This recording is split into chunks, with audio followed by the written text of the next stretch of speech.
Now, I appreciate this title of this podcast may come as a bit of a surprise to some of you, and it might also not come as a surprise to know that I'm not a middle-aged white man in business.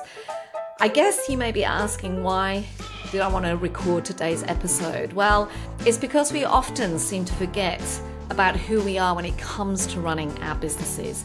And I've been chatting to so many clients about this recently that I felt I had to record today's episode. You see, for centuries, the face of successful business has been a middle-aged white man, meaning that all of the success tips, all of the strategies, all of the ways of doing business that we are molded and forced or even unconsciously think that we have to accept were written for the success of, you've guessed it, a white middle-aged man. And there's nothing wrong with this. It actually makes sense that the way we understand business was crafted by those who held the majority of seats at the table at the time. But what doesn't make sense to me right now is when we're still trying to force ourselves to follow these perceived rules of success, when we don't necessarily want to achieve success in the same way. Or why we try and follow these perceived rules when the business world that we are living in right now and the life within which we are living has changed. You know, we're living in a period of massive change. So the rules of the game have changed. It's also a period of time where we've never had as many women in organizations or as many women running their own businesses. So the world has changed, those within it have changed, and the way that we're living life has changed from when the rules of business were created. And I also believe that if we want a better world, we've got to make it happen ourselves. And this is really what I was challenging my clients with over the last few weeks, because I think it's time that we were brave enough to rewrite the rules, to actually dig deep and discover exactly how you want to run your business. And as I said, if we want to change the world for ourselves and for the next generations to come, it's not going to change unless we actually become part of that change. So I'm going to ask you a question. I want you to think about how many years have you been working?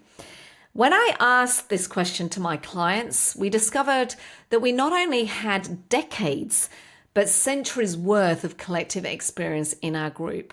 For me personally, I've got over a 20-year corporate career and now over 12 years experience of running my own business, including a couple of business failures, including the selling of a business. And in those years, I've had wins. I've had some pretty significant losses. I've helped train and influence those around me. I've handed out loads of high fives and helped resolve conflict. I've been promoted. I've learned lots of new stuff. I've launched new initiatives. I've experienced lots of firsts. I've faced lots of fears. I've failed many times, and I've learned so much as a woman, as a wife, as a mother, as a friend, as a business owner. And I'm sure if you look back over your own experience, you've probably learned a lot too. And so with all of this experience under your belt, my question is, why do you not feel confident enough to rewrite the rules, to create the business that you want, to create a business that works for you? Who says you can't do it?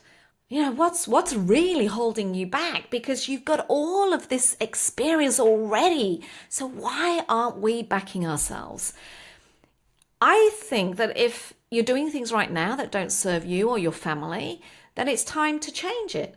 If it doesn't serve you to be working 5 days a week, then why not create a 3-day working week that sees you only doing the things that you're a genius at and maybe delegating some of the other stuff more effectively to your team? If early morning coffee conversations or being in the office at 7:30 a.m. doesn't serve you, it sounds like torture, then don't do it. Maybe cutthroat conversations and aggressive business styles don't serve you. Then why not lead with kindness and empathy and rely on your own successful networking and connecting skills to help you guide decision making and your expansion? You know, on that point, I remember when I first left corporate and started building up my own business, I made this decision that I was going to run business on my terms, and I was going to run business assuming that 95% of the people I worked with were absolutely awesome and were trying to do things in the right way. That 95% of the people coming into my world were actually trying to do the right thing.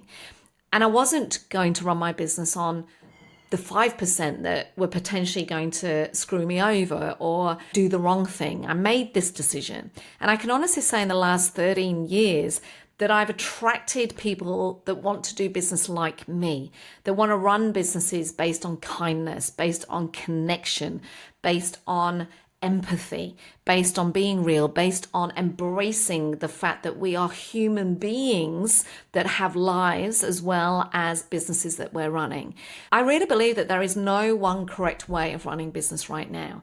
And this is usually even more apparent when we first start up our businesses, because I see so many people in that startup phase wanting to do things differently because we're fed up with the way things are and the way that we're told to do things.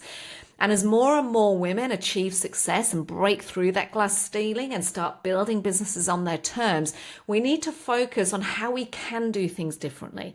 We need to focus on how we can really embrace the unique differences and the opportunities that we face as women in business. I totally believe that it's time to create something new.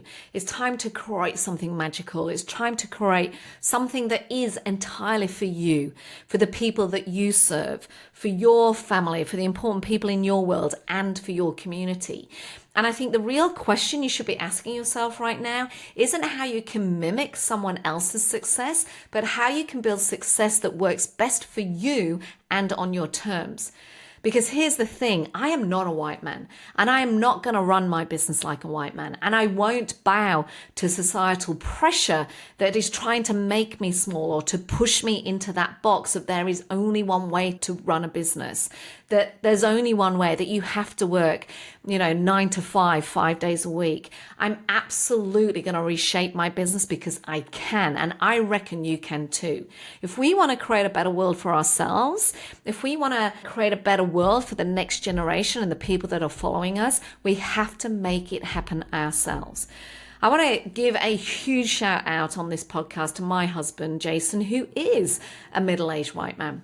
But he's the absolute best support that I have in my business right now. And I couldn't ask for anything better. This message, this podcast, isn't about creating division or hatred. It's actually more of an opportunity for introspection, about you getting really curious about why you are running your business, how you're running your business, and asking yourself, are you running your business on an outdated operating system? And if so, why are you not changing it? I want to encourage you to get a little bit more curious about growth and about building your business and your life by design and on your terms. I'd love to hear what you think. I'd love to hear some of the things that you may be doing differently right now. And if you've got any comments on this podcast, please make sure to let me know. Comment directly or send me a DM. If you want to share this podcast, please do. And I'd really love to hear how you are rewriting and rebuilding your business on your terms, because you absolutely can. And now is the time. If we want to create a better world, we've got to make it happen for ourselves. Hope you've enjoyed this week's episode. I look forward to catching up with you next week.